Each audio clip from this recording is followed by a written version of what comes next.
Dear students, हमारे इस channel में आपका सभी का स्वागत है। आपको जैसे ही पता है कि इस चैनल पे हम जेई, नीट या आपकी कोई सीईटी है या और कोई कॉम्पिटिटिव एग्जामिनेशन है related with the 11th-12th science, तो हम इसमें सभी प्रकार के एग्जाम की आपकी तैयारी करके लेते हैं। आप में से कोई स्टूडेंट्स ये सोचेंगे कि हमारे पास कई सारे ऑप्शंस है, जैसे कि कई सारे ऐप्स है, कई सारे टेक्निकल सॉफ्टवेयर्स है, एटसेट्रा एटसेट्रा। लेकिन आपको यह पता नहीं होगा कि आपके ऐप में जितनी क्वालिटी है ना, उतनी ही क्वालिटी हमारे इस चैनल पे है। आपको जितने एक्सपर्ट टीचर मिलेगा ना, उससे कई ज्यादा अच्छे एक्सपर्ट टीचर आपको इस चैनल पे मिलेंगे। हाँ, सिर्फ फर्क इतना है कि वहां पे आपको पे करना है और यहां पे ये सब कुछ फ्री चलता है।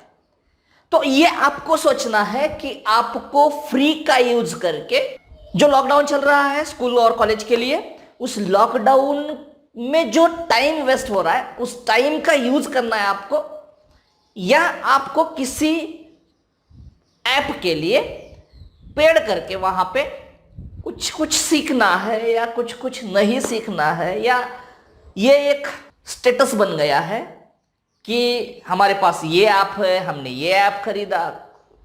आपकी जैसी मर्जी, आप वैसे कर सकते हैं। लेकिन मेरे ओपिनियन में ये है कि अगर रेगुलरली आप हमारे साथ रहोगे तो अच्छी तरह से पढ़ाई करोगे। अब हम भी ऐप खोल सकते हैं, हम भी पैसे कमा सकते हैं, लेकिन इस टाइम में, लॉकडाउन के टाइम में, हम जरूरी ये समझते हैं कि आप घर में बैठे रहे। वो तो आपको घर में बैठे ही रहना है, ज्यादा से ज्यादा पढ़ाई करें और जितनी हो सके उतनी सेवा आपको फ्री में मिले, क्योंकि सब बिजनेस ठप है, कई लोगों की नौकरियां चली गई है। तो आपको यह सोचना है कि किसके साथ रहना है, या किसी स्टेटस वाले ऐप के साथ रहना है, या हमारे साथ फ्री में पढ़ाई करते रहना है। तो अभी इस विचार से हम शुरू करेंगे इस चैप्टर को, सॉल्यूशन को। तो करना क्या है आपको, बस आपको करना है चैनल को सब्सक्राइब भी क्यों करना है, ऐसे आपको कई लोगों को ऐसे लगता है, कई स्टूडेंट्स को ऐसे लग सकता है कि अगर चैनल को सब्सक्राइब करेंगे तो सर को यूट्यूब पैसे देगा। कोई पैसे नहीं देता है। जब चैनल मोनेटाइज होता है तब यूट्यूब पैसे देता है। तो बिना मोनेटाइजेशन के तो कोई पेमेंट नहीं करेगा, और हम मोनेटाइजेशन करने की सोच भी नहीं रहे हैं। हम यही सोच रहे हैं कि ज़्यादा से ज़्यादा स्टूडेंट्स तक हम पहुंचे, इसीलिए किसी लोकल लैंग्वेज का भी यूज़ नहीं कर रहे। लोकल लैंग्वेज का भी यूज़ कर सकते थे, जैसे कि मराठी है, मराठी इंग्लिश पढ़ा सकते थे, लेकिन जितना हो सके उतने स्टूडेंट्स के पास हम पहुंचे, जितना हो सके उतना स्टूडेंट्स घर में ही बैठ के पढ़ाई कर सके, जितना हो सके उतना स्टूडेंट्स फ्री में पढ़ाई कर सके। तो चैनल को क्यों सब्सक्राइब करना है? चैनल को सब्सक्राइब किए तो आपको वीडियो जब हम अपलोड करेंगे तब डायरेक्टली आपके मोबाइल पे वीडियो वो आपको मैसेज से दिखाई देगा कि ये वीडियो सर ने यहां पे आज अपलोड किया है। तो रेगुलरिटी तो किसी ऐप से कई गुना ज्यादा रेगुलरिटी तो हम मेंटेन करते हैं, क्योंकि रेगुलरली वीडियो अपलोड होते हैं। जैसे 12th क्लास का इलेक्ट्रोकेमिस्ट्री और सॉलिड स्टेट, ये 2 चैप्टर हमने कवर किए हैं, वो भी डिटेल में। तो हमारे साथ बने रहे नए चैप्टर के साथ, नई शुरुआत। तो शुरू करते हैं आज। थोड़ा सा ज्यादा टाइम मैंने यहां पे आपका लिया, जरूरी था बताना, इसलिए जरूरी था बताना। तो chapter name is the solution and it's colligative property. Solution के बारे में कुछ कुछ हमने 9th क्लास में भी पढ़ा है, सीबीएसई के 9th क्लास में हमने पढ़ा है, स्टेट बोर्ड में भी होगा। तो solution and it's colligative property ये पढ़ना है हमें इस चैप्टर में। चैप्टर आसान है समझने में, लेकिन बहुत बहुत इंपॉर्टेंट है। क्यों इंपॉर्टेंट है? क्योंकि इसमें, इस चैप्टर में से 1 to 2 to 3, 1 से 3 तक क्वेश्चंस नीट को आपको पूछे जा सकते हैं। जेईई में 1 या 2 क्वेश्चंस होते हैं इसके ऊपर। न्यूमेरिकल्स भी है इसमें, लेकिन न्यूमेरिकल्स समझने में आसान है, फॉर्मूलाज आसान है, डाटा आप आसानी से निकाल सकते हैं। लेकिन जरूरी यह है कि इसमें अंडरस्टैंडिंग होना जरूरी है। तो अंडरस्टैंडिंग करने के लिए आपको क्या करना पड़ेगा? आपको हमारे साथ रहना पड़ेगा। तो सॉल्यूशन मतलब क्या, अब कुछ अब और एक बात यह है कि जब भी आपके सामने टाइटल आता है ना, जैसे कि कोई फिल्म का टाइटल आता है आपके सामने, तो उस टाइटल से हम पता लगा सकते हैं कि इस फिल्म की स्टोरी क्या होगी। ठीक है, जैसे बॉर्डर फिल्म है, तो बॉर्डर फिल्म से हम यह पता लगा सकते हैं कि बॉर्डर फिल्म में क्या होगा, it is related with the border. और यह भी सोच सकते हैं कि हम बॉर्डर में ज्यादा समस्याएं किस बॉर्डर पे है, तो पाकिस्तान और भारत के बीच में है, हमारे बीच में, तो हम पता लगा सकते हैं कि उस फिल्म में क्या होगा। तो उसी तरह से होता है साइंस में भी कि टाइटल से हम पता लगा सकते हैं कि उसमें क्या होगा। सॉल्यूशन में क्या पढ़ना है हमें, सॉल्यूशन में पढ़ना है हमें सॉल्यूशन किस प्रकार के होते हैं, सॉल्यूशन कैसे बनाए जाते हैं, सॉल्यूशन का इफेक्ट क्या होता है, सॉल्यूशन में या सोल्युबिलिटी क्या होती है, डिसोल्यूशन किस प्रकार से होता है, डिसोल्यूशन होते समय एनर्जी बाहर आती है या अंदर ले ली जाती है, या फ्रीजिंग पॉइंट किस तरह से कम होता है या बढ़ता है, या बॉइलिंग पॉइंट बढ़ता है, या ये सब देखना है हमें इस चैप्टर में। ठीक है, अब सॉल्यूशन मतलब क्या, जैसे हमने क्या किया, हमने एक बीकर लिया, जैसे इंट्रोडक्शन के तौर पे एक देख रहे हैं हम, सिंपल है। तो बीकर लिया हमने और उस बीकर में हमने क्या किया, बीकर में हमने लिया वाटर। अब इस वाटर में हमने मिलाया क्या, हमने मिलाया शुगर। ठीक है, शुगर को इस वाटर में हमने मिलाया। अब ये क्या होगा, ये सॉल्यूशन बनेगा। Sugar is completely dissolve in water, sugar water में डिजॉल्व होगी। ठीक है, अब शुगर वाटर में जब डिजॉल्व होगी तब ये एक प्रकार का सॉल्यूशन बनेगा। अब दूसरा एक एग्जांपल लेते हैं हम, एक बीकर में हमने क्या किया, कुछ कंकड़ लिए, पत्थर लिए कुछ छोटे छोटे, और उसमें गेहूं डाल दिए, तो ये होमोजीनियस फेजेस बन रहे हैं क्या, होमो मतलब सेम, जीनियस मतलब फेजेस, तो सेम फेजेस बन रहे उसमें नहीं बन रहे।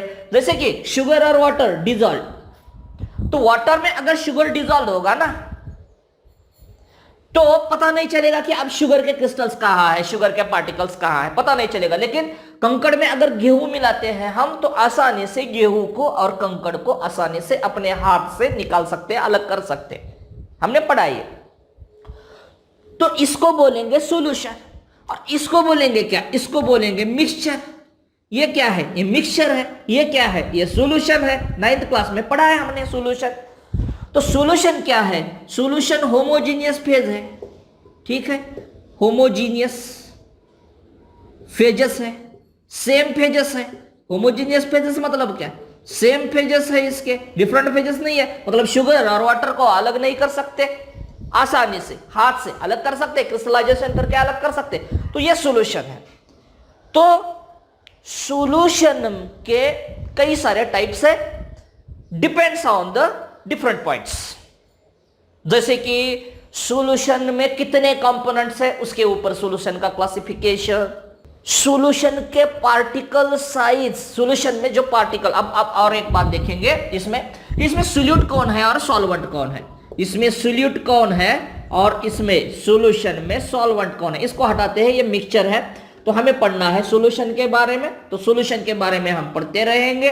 तो सोल्यूट मतलब क्या है, अब मैं लिखता हूं यहां पे कि इसमें शुगर एडेड इन वाटर, तो सोल्यूट कौन है इसमें सोल्यूट है शुगर, और सॉल्वेंट कौन है इसमें सॉल्वेंट है वाटर। तो अब आप समझ गए होंगे कि सोल्यूट मतलब क्या और सॉल्वेंट मतलब क्या। अब समझ गए आप कि शुगर मतलब सोल्यूट है और वाटर मतलब सॉल्वेंट है, लेकिन आपको बताना तो है, तो सोल्यूट मतलब क्या और सॉल्वेंट मतलब क्या।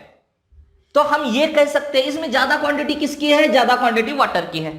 तो ज्यादा क्वांटिटी वाला सॉल्वेंट, ये अंदाजा लगा सकते हैं हम कि ज्यादा क्वांटिटी वाला सॉल्वेंट है और कम क्वांटिटी वाला सोल्यूट है।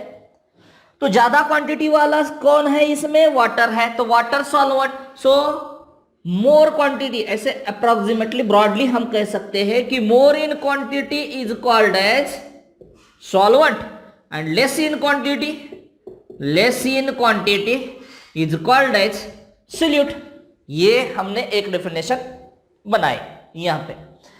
अब क्या करेंगे, कौन डिजॉल्व हो रहा है यहां पे, शुगर डिजॉल्व हो रही है तो उसको कहेंगे सोल्यूट। अब किसको कहेंगे सोल्यूट?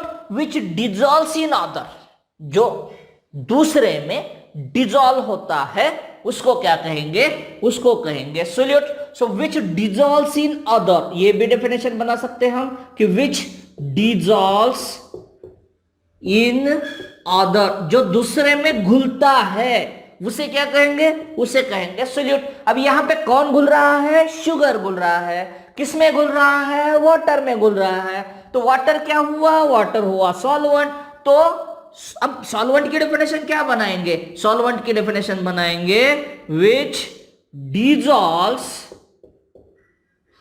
टू अदर, ये दूसरे को डिजॉल्व कर रहा है, इसको कहेंगे solvent. Which dissolves in other, that is called as solute, and which dissolves to other is called as solvent। जो दूसरे को डिजॉल्व करता है उसको कहेंगे सॉल्वेंट, और जो दूसरे में घुल जाता है, दूसरे में डिजॉल्व होता है, उसको कहेंगे सोल्यूट। और एक वर्ड है यहां पे, सॉल्वेंट को कहेंगे डिस्पर्शन मीडियम, सॉल्वेंट को कहेंगे डिस्पर्शन मीडियम, और सोल्यूट को कहेंगे डिस्पर्शन फेज। सोल्यूट को कहेंगे डिस्पर्शन फेज और सॉल्वेंट को कहेंगे dispersion medium. So this is about the basic concepts related with the solution. So what is the solution? When solute and solvent combines forms the homogeneous, that is called as the solution. solution में solute होता है, solvent होता है। solution जो solution में कम quantity में होता है, that is called as solute, which dissolves in other, that is called as solute। dispersion phase is called as solute, और more quantity में जो होता है उसे कहते हैं solvent। which dissolves to other is called as solvent, and it is also called as the dispersion medium। तो अब हम देखेंगे इसका classification. So classification is depends on the different factors. तो सबसे पहले classification depends on the number of components. कोई भी बताएगा, ये छोटा बच्चा भी बताएगा कि नंबर ऑफ कंपोनेंट्स पे किस तरह से क्लासिफिकेशन होता है सॉल्यूशन का। So first point is the classification depends on number of components, मतलब उस सॉल्यूशन में कितने नंबर ऑफ कंपोनेंट्स है उसके आधार पे इसका क्लासिफिकेशन। ठीक है, मैं एग्जांपल बताता हूं, आप बताते रहो कि नंबर ऑफ कंपोनेंट्स कितने हैं। ठीक है, first example sugar plus water, ये बना सॉल्यूशन। वाटर में शुगर डाल दिया, इसमें सॉल्वेंट कौन है? इसमें ज्यादा जो है वो सॉल्वेंट है, जो डिसॉल्व कर रहा है वो सॉल्वेंट है। वाटर सॉल्वेंट है, शुगर सोल्यूट है, which dissolves in other less in quantity. So ये सोल्यूट है, ये सॉल्वेंट है। अब नंबर ऑफ कंपोनेंट्स कितने हैं इसमें? इस सॉल्यूशन में नंबर ऑफ कंपोनेंट्स कितने हैं? इस सॉल्यूशन में नंबर ऑफ कंपोनेंट्स है 2। So this type of solution is called as binary solution। By मतलब दो, बाइनरी सॉल्यूशन मतलब जिसमें दो कंपोनेंट होते हैं उसको कहते हैं बाइनरी सॉल्यूशन। अब क्या करेंगे? एग्जांपल को चेंज करेंगे, एग्जांपल में और कुछ ऐड करेंगे। तो क्या ऐड किया हमने? शुगर प्लस साल्ट, साल्ट को बढ़ाया, प्लस वाटर। तो क्या ऐड किया हमने? Sugar plus salt plus water. तो नंबर ऑफ कंपोनेंट्स कितने हैं इसमें? इसमें नंबर ऑफ कंपोनेंट्स है 3। तो इसको कहेंगे टर्नरी सॉल्यूशन। तो ये कौन सा सॉल्यूशन है? ये सॉल्यूशन है टर्नरी सॉल्यूशन। तो जिसमें 3 कंपोनेंट्स होते हैं, जिस सॉल्यूशन में 3 कंपोनेंट्स होते हैं उसको कहेंगे ternary solution. So number of components in that solutions are 3। That type of solution is called as the ternary solution. और बढ़ाएंगे, और एक कंपोनेंट बढ़ाएंगे, तो हमें क्या करना है? ऐड करना है sugar plus salt plus lemon juice plus water. अब ये कितने कंपोनेंट बने? लेमन जूस, नींबू का जो निचोड़ा हुआ रस होता है ना, उसको लेमन जूस बोलते हैं। तो क्या बना? ये शुगर है, साल्ट है, लेमन जूस है, वाटर है। Number of components 1 2 3 4 number of components present in that solution. That type of solution is called as quaternary solution. तो ये कौन सा सॉल्यूशन बना? ये सॉल्यूशन बना quaternary solution. So this is related with the number of components, binary solution। ternary solution 3 components, quaternary solution 4 components. Now the next classification is depends on the solute particle size. Solute की जो quantity में कम है, जो dissolve हो रहा है, उसको हम सोल्यूट कहते हैं। तो सोल्यूट के पार्टिकल साइज के आधार पे हमें क्लासिफाई करना है सॉल्यूशन को। तो डिपेंड्स ऑन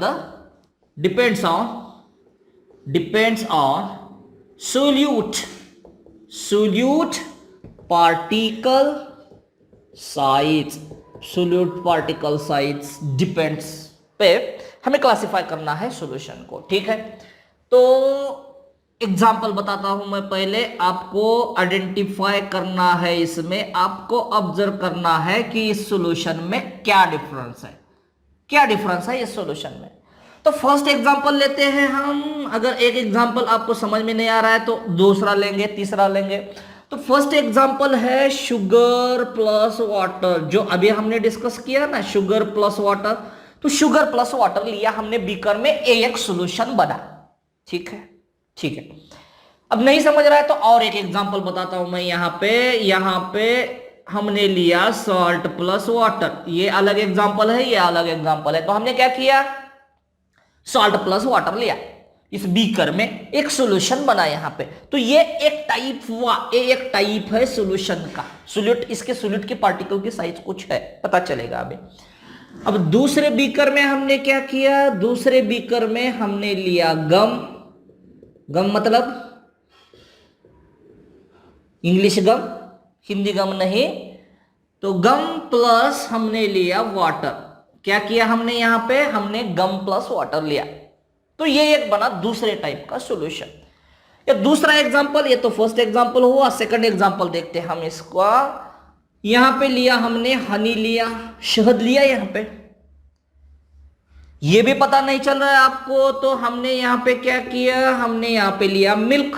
ये एग्जांपल्स है, एक ही कैटेगरी के हैं लेकिन डिफरेंट एग्जांपल्स है। Gum plus water, honey, milk, jam, jelly, PS, this are the one of the type of solution. अब थर्ड में हमने क्या किया, थर्ड बीकर में हमने लिया वाटर प्लस फ्लोर, आटा लिया, पानी में आटा लिया। एक एग्जांपल नहीं समझ रहा है तो और एक एग्जांपल लेंगे। इसमें लिया हमने वाटर प्लस चॉक पाउडर। ठीक है, ये भी नहीं समझ रहा है तो और एक एग्जांपल को कंसीडर करेंगे, वाटर प्लस सॉइल। अब आपको पता चलेगा कि ये तीनों टाइप्स में डिफरेंस क्या है और ये टाइप्स क्यों बने हैं, किससे बने हैं। So this classification is depends on the solute particle size. जो solute की पार्टिकल साइज होती है उसके आधार पे हमने ये क्लासिफिकेशन किया। solute के पार्टिकल की साइज मतलब बाहर से जो दिख रही है ना वो पार्टिकल साइज नहीं, उसके मॉलिक्यूल्स की जो साइज है उसको solute पार्टिकल साइज कहेंगे। जैसे कि हमने अब समझेंगे कि साल्ट प्लस वाटर, तो साल्ट का बड़ा सा एक क्रिस्टल लो, बड़ा सा एक लंप लो और उसमें वो पानी में डाल दो तो हुआ ना ये बड़ा शुगर का। तो इस तरह से नहीं है, उसके मॉलिक्यूल का जो भी साइज है उसको कहेंगे हम सोल्यूट पार्टिकल साइज। तो एक एग्जांपल, एक कैटेगरी शुगर प्लस वाटर या साल्ट प्लस वाटर। दूसरी कैटेगरी गम plus water, honey, milk, jam, jelly. तीसरी कैटेगरी वाटर प्लस फ्लोर या वाटर प्लस चॉक पाउडर, जो पहले वाले चॉक रहते थे ना बोर्ड पे लिखने वाले चॉक, तो उससे जो पाउडर निकलती है उस पाउडर को मिलाया पानी में, उसको बोल रहे हैं हम वाटर प्लस चॉक पाउडर या वाटर प्लस सॉइल, मिट्टी। ठीक है, तो अब इसमें क्या फर्क है इन तीनों में, what is the difference between that two three solutions. इसको कहेंगे ट्रू सॉल्यूशन, इसको कहेंगे कोलाइडल सॉल्यूशन। ये कोलाइडल सॉल्यूशन के बारे में और जानकारी है कहां पे, सरफेस केमिस्ट्री में। मतलब इतनी ही जानकारी है, लेकिन ये ही पॉइंट कोलाइडल सॉल्यूशन, ये पॉइंट आपको वहां पर भी मिलेगा। कहां पे, सरफेस केमिस्ट्री में। तो वहां पे भी आपको ये करना है कोलाइडल सॉल्यूशन। अब ये इसको बोलेंगे सस्पेंशन। आप एडवर्टाइजमेंट में सुना होगा सस्पेंशन, मेडिसिन में सस्पेंशन होता है, वो वाला सस्पेंशन, गाड़ी का सस्पेंशन नहीं है, मेडिसिन में जो सस्पेंशन होता है, मेडिसिन में जो दवाइयाँ होती है ना, तो उसमें जो भी होता है उसको सस्पेंशन बोलते हैं। गाढ़ा जो मेडिसिन होता है उसको सस्पेंशन बोलते हैं। देखेंगे एक एक करके। तो ट्रू सॉल्यूशन मतलब क्या है? तो जिसके सॉल्यूट, अब तीनों में कंपेयर करो, तो जब तीनों में कंपेयर करोगे तो तीनों का जो सॉल्यूशन है वो अलग अलग से दिखाई देगा आपको।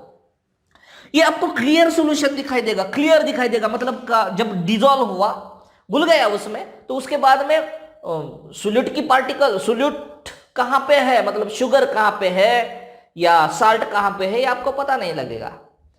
अब जो हनी है वो थोड़ा सा इस सॉल्यूशन की तुलना में थोड़ा सा गाढ़ा है, ठीक है, या मिल्क भी इससे गाढ़ा है, या गम प्लस वाटर भी गाढ़ा है। गम प्लस वाटर तो पता है आपको, गम जो होता है जिससे हम चिपकाते हैं कागज को या किसी और सब्सटेंस को, तो वो थोड़ा सा गाढ़ा होता है। अब जो फ्लोर प्लस वाटर, जैसे आटा है, आटा आप ये घर पे भी कर सकते हैं, बीकर में पानी लेना है, उसमें आटा डालना है और उससे एक गोल बनाना है, एक सोल्यूशन बनाना है। तो तीनों सोल्यूशन में डिफरेंस ये है कि ये बहुत क्लियर है, ये थोड़ा सा गाढ़ा है, और ये कुछ अलग टाइप सा है, ठीक है। तो इसको बोलेंगे ट्रू सॉल्यूशन, इसको बोलेंगे कोलाइडल सॉल्यूशन, इसको बोलेंगे सस्पेंशन। क्लासिफाई कर रहे हैं किसके आधार पे? सॉल्यूट के पार्टिकल के साइज के आधार पे। तो ये आप सोच सकते हैं, ये अंदाजा लगा सकते हैं कि किस सॉल्यूट की पार्टिकल साइज छोटी होगी, किस सॉल्यूट की पार्टिकल साइज बड़ी होगी। ये तो क्लियर है, ये आपको बहुत आसान लगेगा, या कई लोगों को ऐसा लगेगा कि ये हमने पढ़ा है, हमें आता है, लेकिन ये इस चैप्टर का पूरा बेसिक है यहाँ पे। तो इस सॉल्यूट पार्टिकल की जो साइज होती है, आपको लगेगा कि ये बड़ी है, क्योंकि ये कंप्लीटली नॉट डिजॉल्व। क्योंकि अगर आप मिट्टी मिलाते हैं पानी में तो इट नॉट कंप्लीटली डिजॉल्व। गांव में भी देखते हैं ना हम, जैसे या बारिश का, अभी बारिश का सीजन चल रहा है, तो बारिश के सीजन में जैसे पानी का बहाव होता है, तो उसमें से कुछ मिट्टी के जो कण होते हैं, छोटे छोटे पार्टिकल्स जो होते हैं मिट्टी के, वो पानी के साथ बहाव में बह जाते हैं, लेकिन वो क्लियर सॉल्यूशन नहीं करेंगे। इसलिए तो आपको वो पानी जो है वो गंदा दिखेगा, क्योंकि उसमें पार्टिकल साइज होते हैं, उसमें मिट्टी होती है। तो वो मिट्टी क्या होगी, जब पानी रुकेगा, किसी तालाब में जाके रुकेगा पानी, तो जब पानी रुकेगा तो वही जो मिट्टी के कण होते हैं वो क्या हो जाएंगे, बॉटम में सेटल हो जाएंगे। When this type of solution put undisturbed, then solute particles settle down side the bottom. ऐसे होना ही है। या कभी कभी जैसे तालाब में भैंस उठ के चली जाती है ना, तो जब भैंस उठती है वहां से, तो आपको पानी कैसा लगेगा, पानी गंदा लगेगा आपको, उसमें मिट्टी घुल जाएगी पूरी। अगर थोड़ी देर बाद आप रुकेंगे और वहां पे देखेंगे तो पानी फिर से एक बार जैसे पहले था वैसे ही आपको क्लियर दिखाई देगा। अब क्लियर क्यों दिखाई दिया, क्योंकि जो भी मिट्टी के कंकड़ थे जो ऊपर आए थे भैंस के पीठ के साथ, वो सेटल डाउन होंगे, बॉटम में चले जाएंगे। तो उस टाइप के सॉल्यूशन को हम क्या कहेंगे, उस टाइप के सॉल्यूशन को हम कहेंगे सस्पेंशन। तो सस्पेंशन मतलब क्या, जिसकी सॉल्यूट पार्टिकल साइज बहुत बड़ी होती है as compare to the true solution and the colloidal solution. True solution और कोलाइडल सॉल्यूशन की तुलना में सस्पेंशन की सॉल्यूट पार्टिकल साइज बड़ी होती है। बड़ी मतलब कितनी होती है, तो वो होती है कितनी, मोर देन 1000 नैनोमीटर। 1000 नैनोमीटर से ज्यादा होती है। नैनोमीटर पता है आपको, नैनोमीटर, सेंटीमीटर, पिकोमीटर, मीटर, तो वो 1000 नैनोमीटर से सॉल्यूट की पार्टिकल साइज बड़ी होती है। उस टाइप के सॉल्यूशन को कहेंगे सस्पेंशन। और एक प्रॉपर्टी है इसकी, when it put undisturbed then solute particles settle down at the bottom. मतलब ये क्या है, मतलब ये होमोजीनियस सॉल्यूशन नहीं है। अगर होमोजीनियस होता, एक ही फेज में होता, दोनों में सॉल्यूट और सॉल्वेंट में, मिट्टी भी पानी में एक ही फेज में होता, तो it get completely dissolved in water. लेकिन ऐसा नहीं होता है। क्यों नहीं होता है, because solute particle size is larger, it not get completely dissolved in water, it not get completely dissolved in that solvent, and due to that it forms the suspension। ठीक है। अब जैसे एसिडिटी में हम कोई दवाइयां लेते हैं ना, जेलुसिल होता है, तो उस जेलुसिल का टाइप कौन सा है, सस्पेंशन टाइप है। That medicine is belongs to the category suspension. जैसे जेलुसिल हम रखते हैं, नहीं पिए हैं, 2-4 दिन उसको अनडिस्टर्ब्ड रखे हैं, नहीं पिए हैं, तो क्या होगा, वो सिलिकेट पार्टिकल्स बॉटम को सेटल हो जाएंगे, या कुछ आपको थोड़ा सा क्रिस्टलाइज दिखाई देगा, क्लियर सॉल्यूशन नहीं दिखाई देगा, थोड़ा क्रिस्टलाइज दिखाई देगा।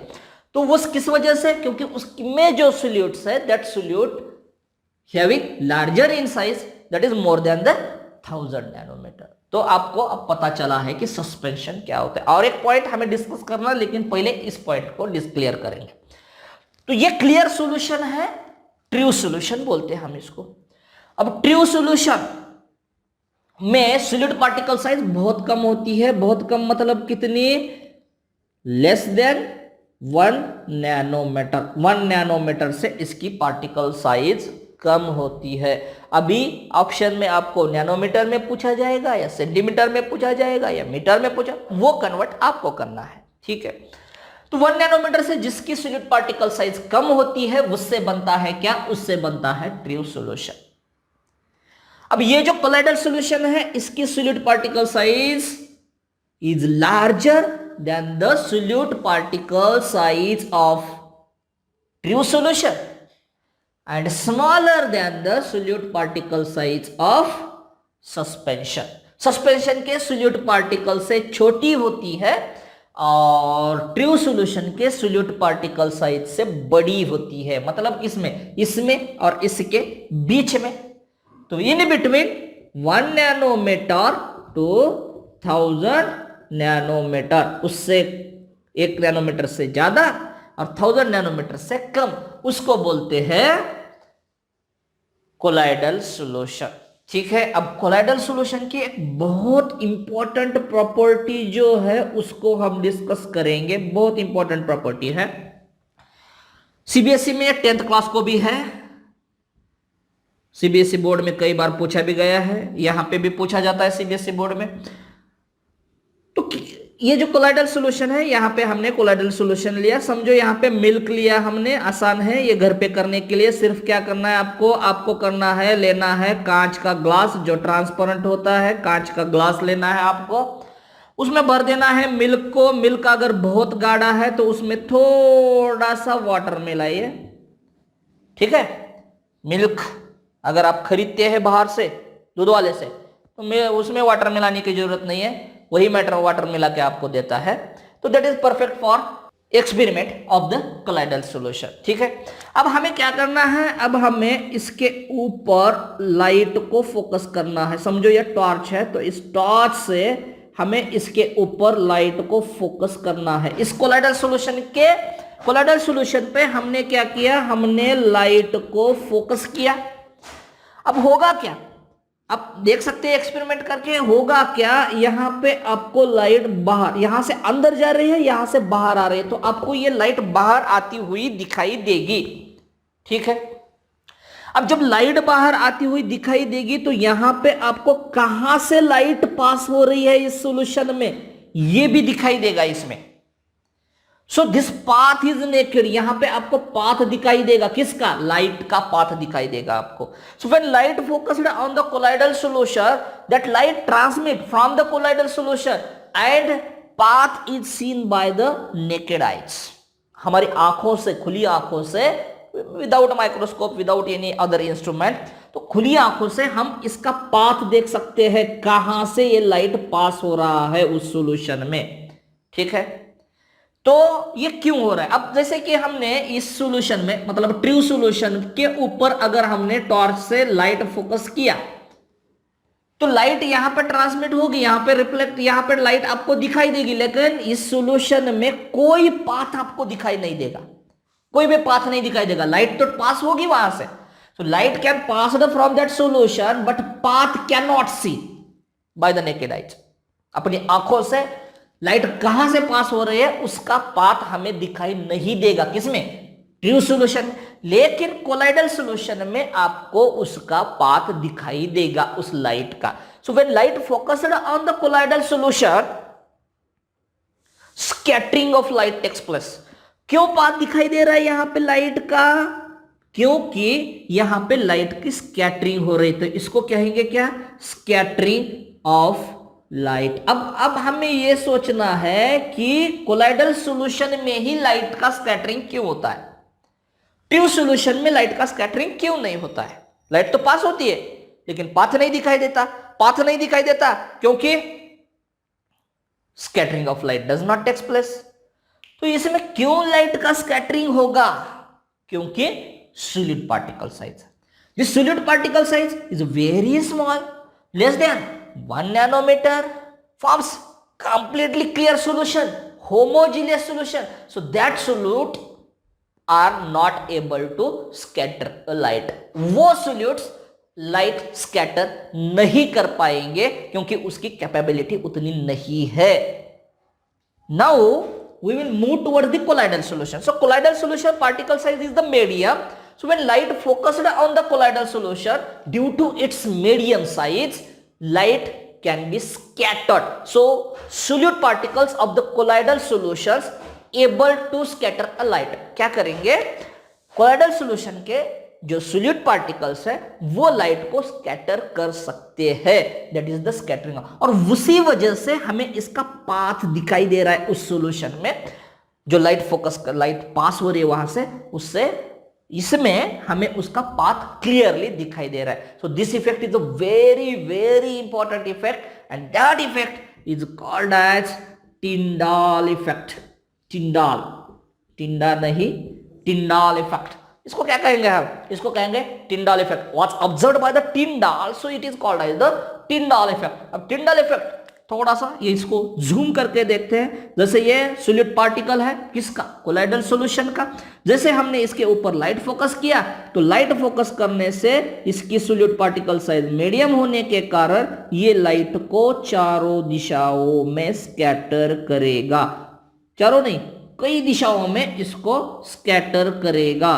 तो ये स्कैटरिंग ऑफ लाइट है, इसी इफेक्ट को कहते हैं हम Tyndall effect। This effect is very important। What about the explanation of Tyndall effect? When light focused on the colloidal solution, scattering of light takes place, that is called as the Tyndall effect। इसको कहेंगे हम Tyndall effect। Tyndall effect true solution नहीं दिखाएगा क्योंकि इसकी solid particle size बहुत छोटी है और it forms the homogeneous solution, so that smaller particle size get dissolved in that solvent and it is not capable, not able to scatter a light। So Tyndall effect कौन दिखाएगा? Tyndall effect दिखाएगा colloidal solution। So this is about the true solution, colloidal solution and the suspension।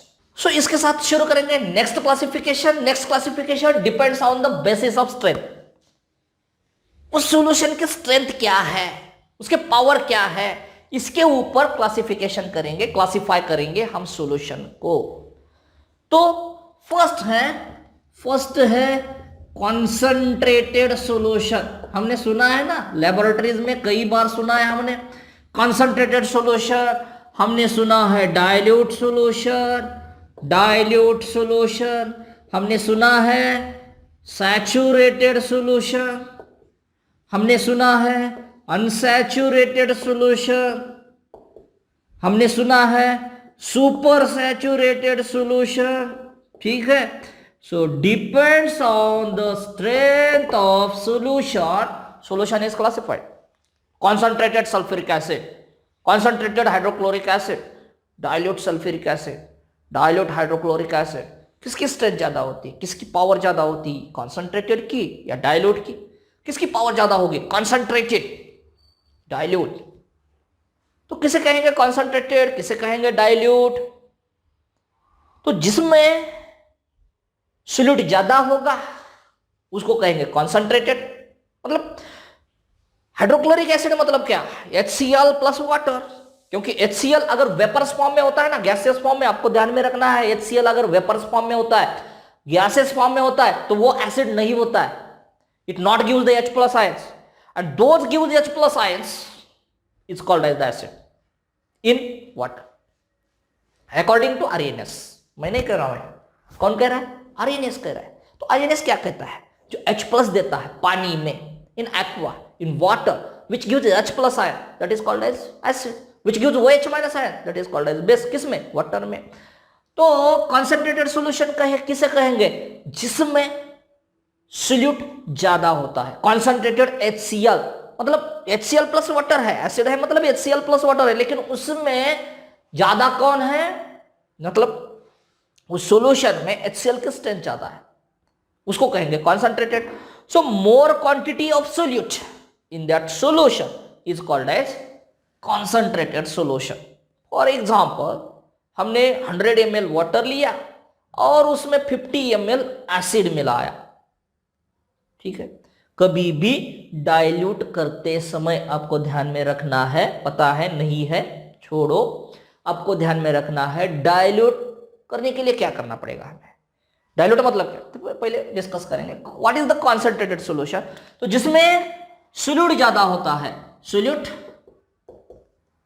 Is more in quantity, जिसमें solute की quantity ज्यादा होती है उसको कहेंगे कॉन्सेंट्रेटेड सॉल्यूशन, पावरफुल सॉल्यूशन। और जिसमें सोल्यूट की पार्टिकल्स, सोल्यूट की क्वांटिटी कम होती है, क्वांटिटी ऑफ सोल्यूट, ऐसे भी लिखेंगे, उसको उल्टा करके लिखेंगे, quantity of solute is less, जिसमें सोल्यूट की क्वांटिटी कम होती है उसको कहेंगे डाइल्यूट सॉल्यूशन, ठीक है।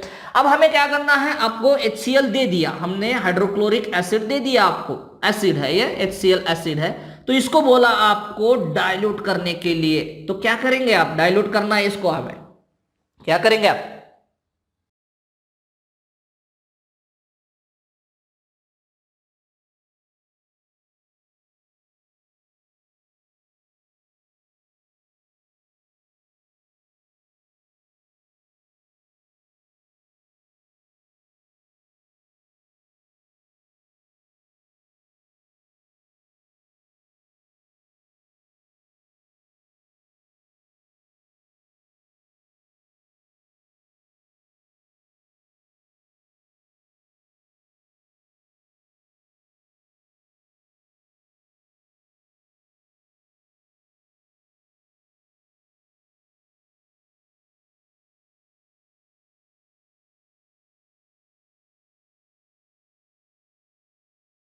एक ही है, HCl में वाटर ऐड किए तो क्या है, और वाटर में HCl ऐड किया तो क्या, what is the difference between that two, difference बहुत है, बहुत डिफरेंस है। क्या है, HCl में अगर वाटर ऐड करोगे ना तो ब्लास्ट हो जाएगा, बंपिंग हो जाएगा। हमें करना क्या पड़ेगा, हमें HCl को वाटर में ऐड करना पड़ेगा, क्योंकि यहां पे ज्यादा क्वांटिटी कौन सी होगी, वाटर होगी, पहले ही ले चुके हैं हम बीकर में वाटर को, उसमें slowly addition of acid. This concept is not only related with the HCl, it is related with the all types of acids. जब हम डाइल्यूट करेंगे ना एसिड को, तो हमें एसिड को पानी में मिलाना पड़ेगा, बल्कि पानी एसिड में मिलाना गलत बात है। अब ये क्यों होता है, ऐसे ऐसे क्यों होगा, थोड़ा हटके है इस टॉपिक से, लेकिन जानना जरूरी है आपको कि ऐसा क्यों होता है। ऐसा होता इसलिए है कि यहां पे HCl लिया हमने पहले से ही और उसमें वाटर मिलाना शुरू किया। So this dissolution process is the exothermic process. ये जो डिसोल्यूशन प्रोसेस है ना, कौन सी डिसोल्यूशन, एसिड विथ वाटर, तो it is the exothermic process. Exothermic मतलब हीट इवॉल्व, जिसमें हीट इवॉल्व होती है, तो बहुत सारी हीट यहां पे इवॉल्व होगी, और जैसे ही हीट बढ़ेगी, अचानक एकदम से हीट बढ़ेगी, बहुत ज्यादा हीट बाहर निकलेगी यहां से। क्यों निकलेगी, क्योंकि HCl में हम वाटर को ऐड कर रहे हैं, तो जैसे ही वाटर को हम HCl में डाल देंगे, it is the exothermic process, large amount of heat is evolve and bumping takes place, explosion takes place. क्या हो जाएगा, बीकर टूट जाएगा, फूट जाएगा, ये कट हो जाएगा। क्यों, क्योंकि वहां पे हीट इवॉल्व हो रही है, और वही हीट आपके बीकर को क्रैक करेगी, तोड़ देगी, बंप हो जाएगा। शायद आपके शरीर पे भी ये आ सकता है, अगर ज्यादा आप वाटर एकदम से धड़ाक से डाल दिया उसमें तो। अब दूसरी बात है, वाटर में HCl को ऐड करना है हमें, तो जैसे ही वाटर में स्लोली HCl को ऐड करेंगे, आप सोचेंगे कि ये एक्सोथर्मिक प्रोसेस नहीं है क्या, ये भी एक्सोथर्मिक ही है, इसमें भी हीट इवॉल्व होती है, लेकिन वाटर की क्वांटिटी ज्यादा होने के कारण, शुरुआत में ज्यादा होने के कारण, that water absorbs heat, whatever the heat is evolve, that heat is absorbed by this water. यहां पे वाटर कम है ना, तो it can not capable to the absorb heat. यहां पे वाटर ज्यादा है, तो वो क्या करेगा, वो हीट को एब्सॉर्ब करेगा, और ये फूटेगा नहीं। आपको अगर ये करना है तो लैब में कर सकते हैं, इसको ट्राई मत करो, इसको करके देखो और करने के बाद इस बीकर का जो बॉटम है उस बॉटम को टच करो, वो बॉटम आपको हॉट दिखाई देगा। क्यों हॉट हुआ? क्योंकि ये हीट इवॉल्व करता है।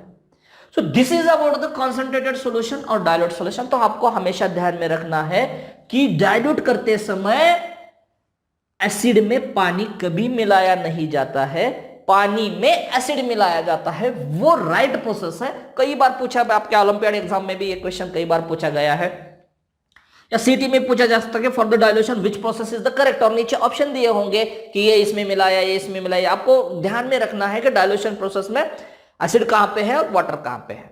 तो वाटर लेते हैं और वाटर में एसिड मिलाते हैं, यही प्रोसेस करेक्ट है फॉर द डाइल्यूशन। ठीक है, अब हम मूव होते हैं कहां पे? कॉन्सेंट्रेटेड सॉल्यूशन पता चला हमें, जिसमें सोल्यूट की क्वांटिटी ज्यादा होती है। डाइल्यूट सॉल्यूशन हमें पता चला जिसमें सोल्यूट की क्वांटिटी कम होती है। अब देखेंगे, पहले अनसैचुरेटेड देखेंगे, फिर सैचुरेटेड देखेंगे। हमने लिया बीकर, बीकर में वाटर लिया, कितना? 500 ml, आधा लीटर पानी है। इसमें क्या किया? इसमें सिर्फ 5 ग्राम मिलाया, क्या 5 ग्राम मिलाया शुगर। ये है अनसैचुरेटेड सॉल्यूशन। सिर्फ 5 ग्राम शुगर और 500 ml वाटर, यही नहीं है, इसमें सोल्यूट बहुत कम है, उसको कहेंगे अनसैचुरेटेड सॉल्यूशन। अब आप सोचेंगे ये कि डाइल्यूट में और अनसैचुरेटेड में क्या फर्क है? तो डाइल्यूट और concentrated, it is related with the quantity, it is related with the process to change the solution type. अब अनसैचुरेटेड किसे कहेंगे? जिसमें सोल्यूट की क्वांटिटी कम होती है, नो डाउट, लेकिन अनसैचुरेटेड में और सोल्यूट ऐड किया जा सकता है, उस सॉल्यूशन को कहेंगे unsaturated solution. Means more solute will be added in that solution, more solute will be dissolved in that solution, that type of solution is called as the unsaturated solution. क्या कहेंगे इसको? मोर सोल्यूट will be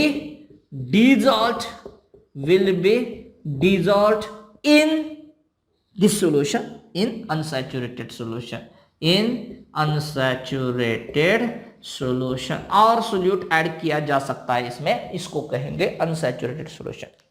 अब हमने क्या किया? इतना ही quantity of water है, 5 ग्राम पहले से ही मिला है और 5 ग्राम ऐड किया अनसैचुरेटेड, और 5 ग्राम ऐड किया।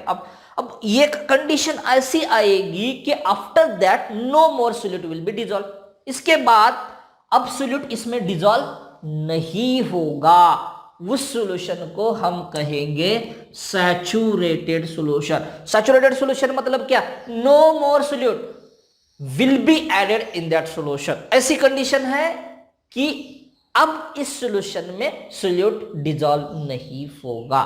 That condition, that type of solution is called as saturated solution. No more solute will be dissolved. अब इसमें और solute dissolved नहीं होगा, उसको हम क्या कहेंगे? उसको हम कहेंगे saturated solution. No more solute will be dissolved in this type of solution is called as the saturated solution. ठीक है, अब सुपर सैचुरेटेड सॉल्यूशन मतलब क्या? सुपर सैचुरेटेड सॉल्यूशन मतलब solution containing excess of solute, excess of solute. अब आप ये सोचेंगे कि सैचुरेटेड, अनसैचुरेटेड, उसमें सोल्यूट ऐड हो सकता है। फिर हमने ऐड किया, no condition is that after that no more solute will be added. अब इसके आगे सोल्यूट ऐड नहीं होगा, उसको कह रहे हैं सैचुरेटेड सॉल्यूशन। तो आप सोचेंगे कि ये कांसेप्ट कहां से आई? सुपर सैचुरेटेड सॉल्यूशन, क्योंकि सैचुरेटेड के बाद अगर कोई सोल्यूट ऐड ही नहीं होगा उसमें, तो एक्सेस सोल्यूट कहां से ऐड करेंगे? ठीक है, जैसे मोतीचूर के लड्डू बनते हैं ना हमारे घर पे, तो किस तरह से बनाते हैं वो होते हैं किससे? आपको पता है, उसमें शुगर का सॉल्यूशन होता है, शुगर का सॉल्यूशन मतलब वाटर प्लस शुगर, उसमें ऐड किया जाता है लड्डू में। तो आपने वो देखा होगा प्रोसेस घर पे कि excess of solute, that is the one of the best example to add the excess of solute then its capacity. उस सॉल्यूशन के कैपेसिटी से कई गुना ज्यादा उसमें सोल्यूट किस तरह से ऐड किया जाता है, वो एक एग्जांपल है। तो किस तरह से ऐड करते हैं हमने सभी ने देखा है घर पे कि क्या करते हैं, उसको बर्नर पे रखे या चूल्हे पे रख के उसको हीट दिया जाता है, किसी को वाटर प्लस शुगर, ये जो सॉल्यूशन होता है उसको हीट दिया जाता है, और हीट देने के कारण और शुगर और शुगर और शुगर और शुगर डिजोल्व होगा। पहले तो वो अनसैचुरेटेड था, फिर शुगर ऐड किया, फिर शुगर ऐड किया, वो बना सैचुरेटेड, फिर हीट दिया उसको, हीट देने के बाद और सॉल्यूशन में सोल्यूट ऐड किया गया, फिर बना वो सुपर सैचुरेटेड सॉल्यूशन, मतलब उस सॉल्वेंट में उसके कैपेसिटी से कई गुना ज्यादा सोल्यूट एडेड है, तो उसको कहेंगे सुपर सैचुरेटेड सॉल्यूशन। और वही लड्डू बाद में जब ठंडे होते हैं ना, तब शुगर बाहर निकलना शुरू होता है, that is the crystallization of sugar. तो शुगर के क्रिस्टल्स बाहर निकलना शुरू होते हैं और आपको पूरा क्लियरली वहां पे शुगर के क्रिस्टल्स क्लियरली दिखाई देते हैं। So this is the super saturated solution, मतलब मोर सोल्यूट और excess solute added in the solution than the capability of the solvent, इसको कहेंगे super saturated solution. So this is about this period, whole period is depends on the introduction part of the solution and the types of the solution. So types of solution depends on the number of components, type of the solution depends on the solute particle size, and type of the solution depends on its strength, depends on the basis of strength. So next period में हम देखेंगे classification of solution depends on the physical state of solute and solvent.